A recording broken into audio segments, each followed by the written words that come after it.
परिचय। क्या तुम जानती हो कि हमारे सौर तंत्र में केवल हमारी पृथ्वी ही एक ऐसी है जिस पर जीवन पाया जाता है? हाँ, ये इसलिए होता है क्योंकि जीवन के लिए आवश्यक कुछ निश्चित वातावरणीय दशाएं जैसे तापमान, जल, वायु तथा भोजन केवल पृथ्वी पर ही उपलब्ध है। पृथ्वी पर उपस्थित संपदा पृथ्वी पर पाए जाने वाले सभी जीवधारियों की भी मूलभूत आवश्यकताओं की प्राप्ति के लिए जरूरी है। इसके अतिरिक्त सूर्य से मिलने वाली ऊर्जा भी पृथ्वी पर रहने वाले जीवों के लिए आवश्यक है। जीवमंडल पृथ्वी की सतह पर जीवन को सहायता देने वाला तंत्र है, जो कि वायुमंडल में कुछ मील की दूरी से लेकर महासागरों के गहरे समुद्र की तलहटी तक फैला हुआ है। भूमि, जल तथा वायु पृथ्वी पर पाए जाने वाले संपदाएं हैं। प्राकृतिक संसाधन वायुमंडल, जलमंडल और स्थल मंडल के घटक हैं। जीवन मंडल का भौतिक भाग 3 मुख्य समूहों में विभाजित किया गया है: स्थल मंडल, जल मंडल और वायुमंडल। स्थल मंडल में पृथ्वी की सबसे बाहरी परत यानी परपटी या क्रस्ट के ठोस घटक जैसे मृदा, चट्टान और खनिज शामिल होते हैं। केवल पृथ्वी की सबसे बाहरी परत, जिसे मृदा भी कहते हैं, में जीवित जंतु पाए जाते हैं तथा ये जीव मंडल का एक भाग बनाती है।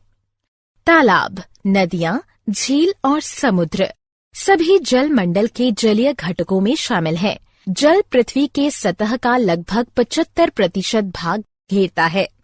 जल भूमिगत भी पाया जाता है। वायुमंडल एक कंबल की तरह जलमंडल और स्थल मंडल के आसपास गैस का आवरण बनाता है।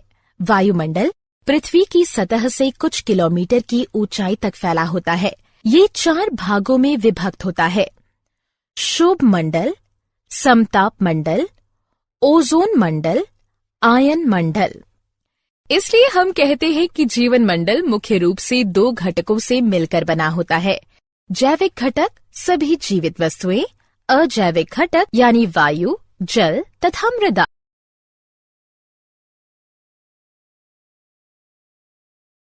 उद्देश्य।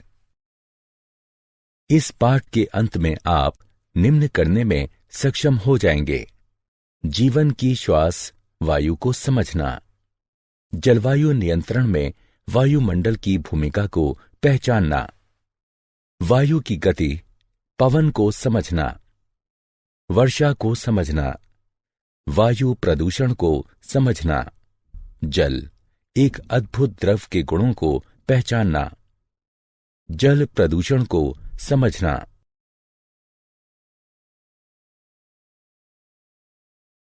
जीवन की श्वास वायु। हम सभी जानते हैं कि वायु नाइट्रोजन, ऑक्सीजन, कार्बन डाइऑक्साइड तथा जल वाष्प का एक मिश्रण है। इस मिश्रण के कारण ही पृथ्वी पर जीवन संभव है। पृथ्वी की सतह पर अधिकांश मात्रा में नाइट्रोजन तथा ऑक्सीजन उपस्थित है। नाइट्रोजन 78%, ऑक्सीजन 21%, कार्बन डाइऑक्साइड तथा अन्य गैसें 0.03%, निष्क्रिय गैसें ऑर्गन 0.93%। हम ये पहले से ही जानते हैं कि जीवधारी यूकेरियोटिक या प्रोकैरियोटिक कोशिकाओं से मिलकर बने होते हैं। इसलिए कोशिकाओं को ग्लूकोज अणुओं के विखंडन तथा अपने क्रियाकलापों के लिए ऊर्जा प्राप्त करने के लिए ऑक्सीजन की आवश्यकता होती है। इसके परिणाम स्वरूप कार्बन डाइऑक्साइड का निर्माण होता है।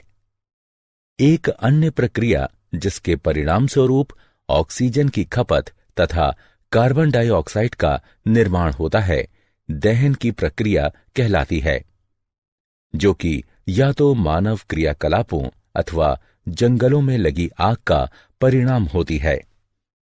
हालांकि विभिन्न क्रियाकलापों द्वारा कार्बन डाइऑक्साइड का एक बड़ी मात्रा में निर्माण होता है, किंतु फिर भी वायुमंडल में कार्बन डाइऑक्साइड का प्रतिशत कुल प्रतिशत का एक छोटा सा भाग ही है। कार्बन का यह प्रतिशत सीमित इसलिए है क्योंकि कार्बन डाइऑक्साइड दो विधियों से स्थिर होती है। पहला, हरे पौधे इसे ग्रहण करके सूर्य के प्रकाश तथा क्लोरोफिल की उपस्थिति में ग्लूकोज में बदल देते हैं। दूसरा, बहुत से समुद्री जंतु समुद्री जल में घुले कार्बोनेट से अपने कवच बनाते हैं। जलवायु नियंत्रण में वायुमंडल की भूमिका। जैसे कि हम पहले भी चर्चा कर चुके हैं कि वायुमंडल पृथ्वी को एक कंबल की भांति ढकता है। हम यह भी जानते हैं कि वायु ऊष्मा का एक कुचालक है। वायुमंडल दिन में तापमान को अचानक बढ़ने से रोकता है। वायुमंडल पृथ्वी के औसत तापमान का दिन के समय और यहां तक कि पूरे वर्ष भर लगभग नियत बनाए रखता है और रात के समय ऊष्मा को बाहरी अंतरिक्ष में जाने की दर को कम करता है। पृथ्वी तथा चंद्रमा सूर्य से लगभग समान दूरी पर हैं, किंतु चंद्रमा की सतह जहां वायुमंडल नहीं है, उस पर तापमान -190 डिग्री सेल्सियस से 110 डिग्री सेल्सियस के मध्य रहता है।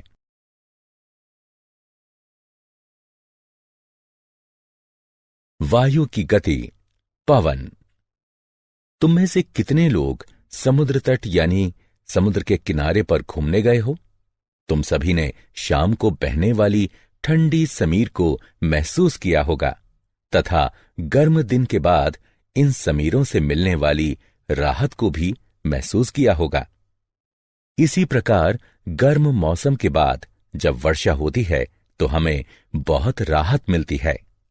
वायु की गति वायु के गर्म होने के कारण होती है तथा जब इस वायु में जल वाष्प उपस्थित होती है तो यह ठंडी समीर बन जाती है। जल वाष्प जीवित प्राणियों के क्रियाकलापों और जल के गर्म होने के कारण बनती है। स्थलीय भाग या जलीय भाग से होने वाले विकिरण के परावर्तन तथा पुनर्विकिरण के कारण वायुमंडल गर्म होता है। गर्म होने पर वायु में संवहन धाराएं उत्पन्न होती हैं। जब वायु स्थल और जल के विकिरण के कारण गर्म होती है तब ये ऊपर की ओर प्रवाह करती है। क्योंकि जल की अपेक्षा स्थल जल्दी गर्म होता है, इसलिए स्थल के ऊपर की वायु जल के ऊपर की वायु की अपेक्षा तेजी से गर्म होगी। इसलिए अगर हम तटीय क्षेत्रों को दिन में देखते हैं तो पाते हैं कि स्थल के ऊपर की वायु तेजी से गर्म होकर ऊपर उठना शुरू करती है। जैसे ही यह वायु ऊपर की ओर उठती है, वहां कम दाब का क्षेत्र बन जाता है और समुद्र के ऊपर की वायु कम दाब वाले क्षेत्र की ओर प्रवाहित हो जाती है। एक क्षेत्र से दूसरे क्षेत्र में वायु की गति पवनों का निर्माण करती है। दिन के समय हवा की दिशा समुद्र से स्थल की ओर होगी। रात के समय स्थल और समुद्र दोनों ठंडे होने लगते हैं।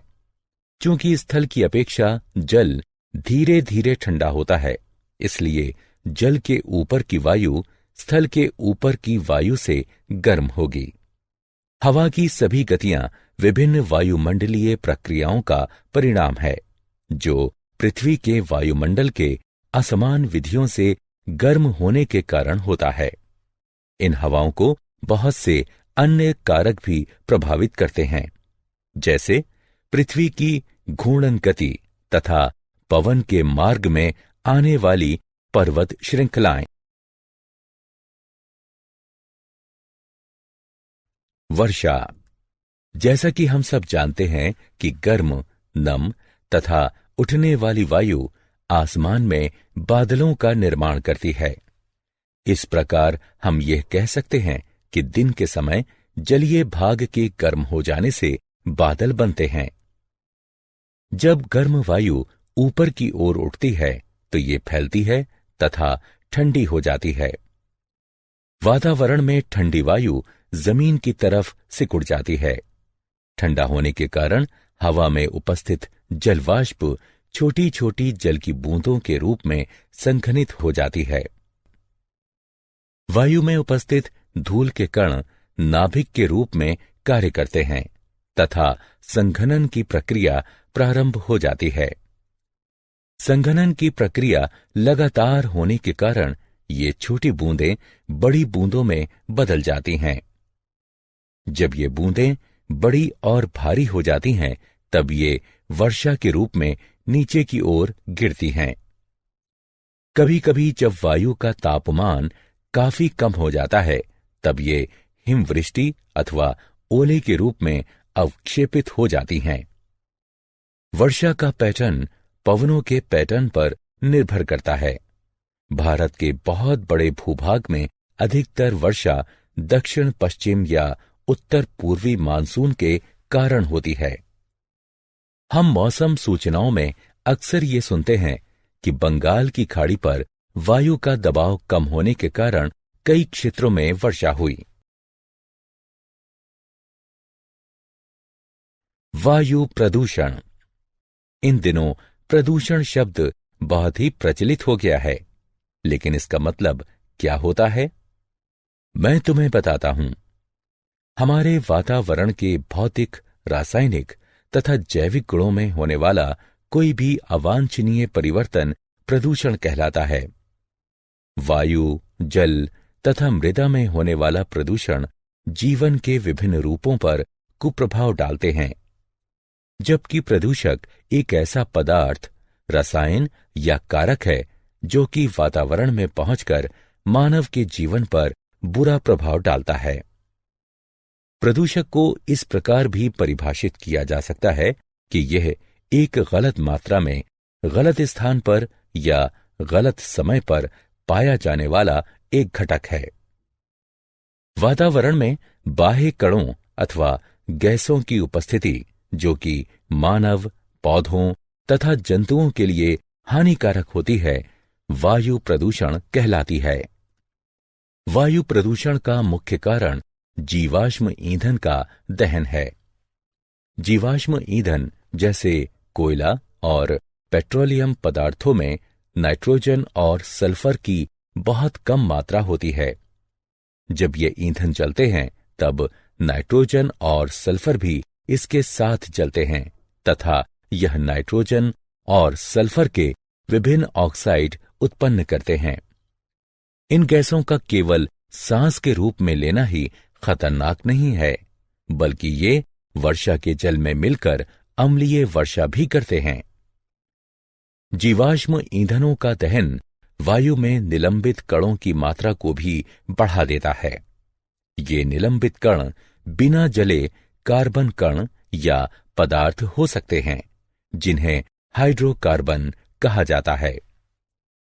इन सभी प्रदूषकों की अधिक मात्रा में उपस्थिति दृश्यता को कम करती है, विशेषकर सर्दी के मौसम में, जब जल भी वायु के साथ संघनित होता है।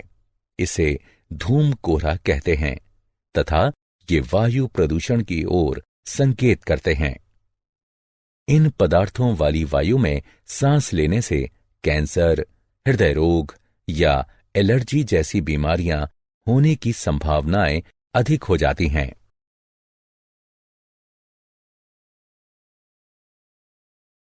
जल एक अद्भुत द्रव।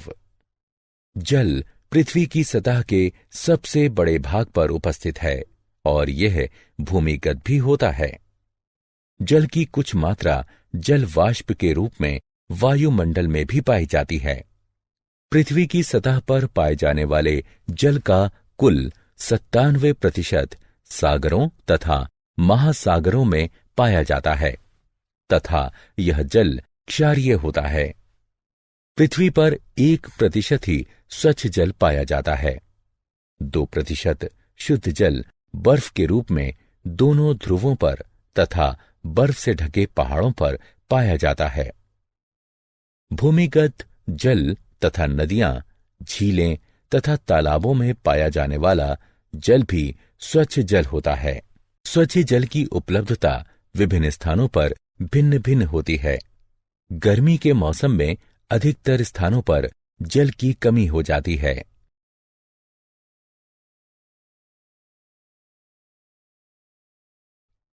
जल का महत्व। जल इसलिए आवश्यक है क्योंकि सभी जीवों को जल की जरूरत है। सभी कोशिकीय प्रक्रियाएं जलीय माध्यम में होती हैं। सभी प्रतिक्रियाएं जो हमारे शरीर में या कोशिकाओं के अंदर होती हैं, वह जल में घुले हुए पदार्थों में होती हैं। शरीर के एक भाग से दूसरे भाग में पदार्थों का संवहन खुली हुई अवस्था में होता है। इसलिए जीवित प्राणी जीवित रहने के लिए अपने शरीर में जल की मात्रा को संतुलित बनाए रखते हैं। स्थलीय जीवों को जीवित रहने के लिए शुद्ध जल की आवश्यकता होती है, क्योंकि खारे जल में नमक की अधिक मात्रा होने के कारण जीवों का शरीर उसे सहन नहीं कर पाता है।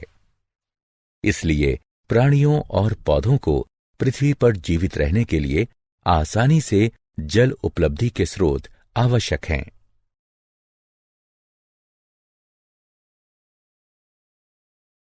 जल प्रदूषण। क्या तुम्हें पता है कि जल प्रदूषण जल में कुछ ऐसे पदार्थों के मिलने के कारण होता है जो कि जल की गुणवत्ता को कम करते हैं, जिससे यह स्वास्थ्य पर भी कुप्रभाव डालता है। जल उन कीटनाशकों और उर्वरकों को भी घोल लेता है जिनका उपयोग हम खेतों में करते हैं। अतः इन पदार्थों का कुछ प्रतिशत भाग जल में चला जाता है। हमारे शहर या नगर के नाले का जल और उद्योगों का कचरा भी नदियों तथा झीलों में संग्रहित हो जाता है। कुछ उद्योगों की बहुत सारी क्रियाओं में शीतलता बनाए रखने के लिए जल का प्रयोग किया जाता है तथा इस प्रकार निष्पादित गर्म जल को जलाशय में वापस लौटा दिया जाता है। जब बांध से जल को छोड़ा जाता है, तब नदियों के जल के तापमान पर भी प्रभाव पड़ता है। गहरे जलाशय के अंदर का जल सूर्य के द्वारा गर्म ऊपर की सतह के जल की तुलना में शीतल होगा। ये सभी जलाशयों में पाए जाने वाले जीवों के प्रकार को विभिन्न प्रकार से प्रभावित कर सकते हैं। ये कुछ जीवों की वृद्धि को प्रोत्साहित करते हैं, तो कुछ को हानि पहुंचा सकते हैं। ये इस प्रणाली में उपस्थित विभिन्न जीवों के संतुलन को बिगाड़ सकते हैं। जल प्रदूषण निम्न प्रभाव उत्पन्न करता है। जलाशयों में अनैच्छिक पदार्थों का मिलना। ये रोग फैलाने वाले जीव जैसे हैजा फैलाने वाले बैक्टीरिया भी हो सकते हैं। इच्छित पदार्थों को जलाशयों से हटाना। किसी भी तरह का परिवर्तन जो इस घुली हुई ऑक्सीजन की मात्रा को कम करता है, उसका जलीय जीवों पर विपरीत प्रभाव पड़ता है। जलाशय से अन्य पोषक की कमी भी हो सकती है। तापमान में परिवर्तन। जलीय जीव जिस जलाशय में रहते हैं, वे वहां के एक विशिष्ट तापमान के अनुकूल होते हैं और उस तापमान में अचानक परिवर्तन उनके लिए खतरनाक होगा या प्रजनन की प्रक्रिया को प्रभावित करेगा। विभिन्न प्रकार के जंतुओं के अंडे और लार्वा तापमान परिवर्तन के प्रति संवेदनशील होते हैं।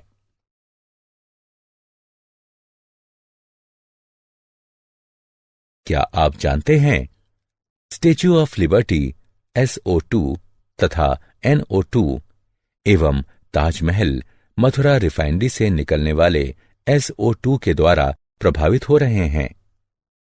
SO2 से अस्थमा तथा ब्रोंकाइटिस आदि होने की संभावना बढ़ जाती है। 1920 में जापान में 200 लोग इटाई रोग के प्रभाव के कारण मर गए थे, जो कि कैडमियम विष के कारण हुई थी। 1989 से 5 जून को विश्व पर्यावरण दिवस के रूप में मनाया जाता है। 16 सितंबर को ओजोन परत के बचाव का अंतर्राष्ट्रीय दिवस के रूप में मनाया जाता है। अक्टूबर का प्रथम सप्ताह वन्य जीवन सप्ताह के रूप में मनाया जाता है।